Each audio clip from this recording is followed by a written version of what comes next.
WFI के पूर्व अध्यक्ष और भाजपा सांसद बृजभूषण शरण सिंह के खिलाफ पहलवानों का आंदोलन जारी है और इस आंदोलन में कई बार अड़चन आई, जिसमें बड़ी अड़चनें खुद भाजपा के नेता बने। कई बार देखा गया कि भाजपा के नेता मीडिया को देखकर तुरंत भाग जाते थे और पहलवानों का मुद्दा आते ही चुप हो जाते थे, मगर अब यहाँ पर देखा जा रहा है कि परिस्थितियाँ बदली हुई नजर आ रही हैं। पहलवानों ने एक बड़ा फैसला लिया था कि वह अपने मेडल गंगा नदी में प्रवाहित कर देंगे, लेकिन ऐसा नहीं हुआ। उनको किसान समर्थक और खाप पंचायत ने ऐसा करने से रोक लिया था, जिसके बाद जून में 2 बड़ी महापंचायत हुई और पूरी तरीके से केंद्र सरकार के ऊपर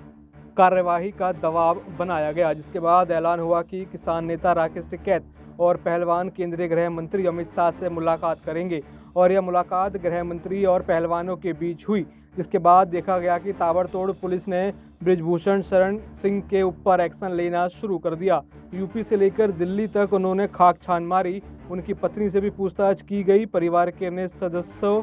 और साथ ही साथ घर में मौजूद लोगों से भी पूछताछ की गई और ऐसी अटकलें लगाई जा रही हैं कि उनकी पत्नी को इस पूरी समस्या के बारे में पता था जो पहलवान और बृजभूषण के बीच चल रही थी और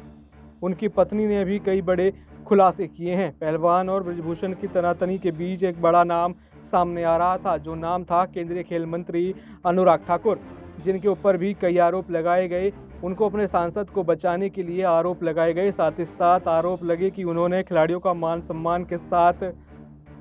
खेला और उनका मजाक उड़ाया, मगर अब देखा गया कि उन्होंने ट्वीट करके पहलवानों को मिलने का न्योता भेजा, जिसको पहलवानों ने तुरंत स्वीकार किया और उनसे मिलने पहुंचे। हालांकि उससे पहले साक्षी मलिक ने कहा था अगर कोई दबाव बनाया जाएगा तो वह दबाव नहीं सहेंगे और अपने आंदोलन में डटे रहेंगे, क्योंकि इससे पहले विनेश फोगाट ने खुलासा किया था कि सरकार उनसे समझौता करने के लिए कह रही है और अगर वह समझौता नहीं करते हैं तो इसका भुगतान पहलवानों को भरना होगा। और ऐसा देखा भी था कि 28 मई को पहलवानों के साथ दिल्ली पुलिस ने कैसा व्यवहार किया, उनको घसीटा गया और पुलिस हिरासत में ले लिया गया। लेकिन बात करें अब की, तो अब पहलवान केंद्रीय मंत्री अनुराग ठाकुर से मिलने गए हैं। इस समय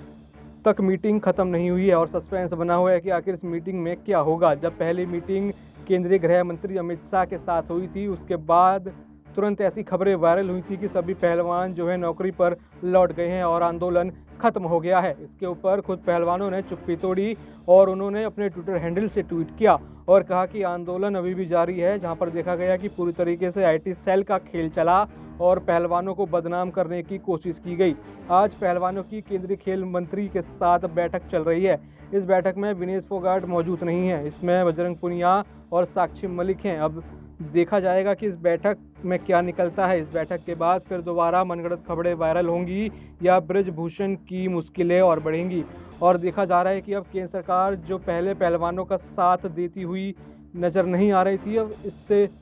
पहले पूरा कैबिनेट चुप था और मीडिया से भागता हुआ नजर आ रहा था, लेकिन अभी की स्थितियाँ धीरे धीरे पलट रही हैं, जिसमें दिख रहा है कि पहलवानों का आंदोलन एक हद तक सफल होता हुआ यहाँ नजर आ रहा है।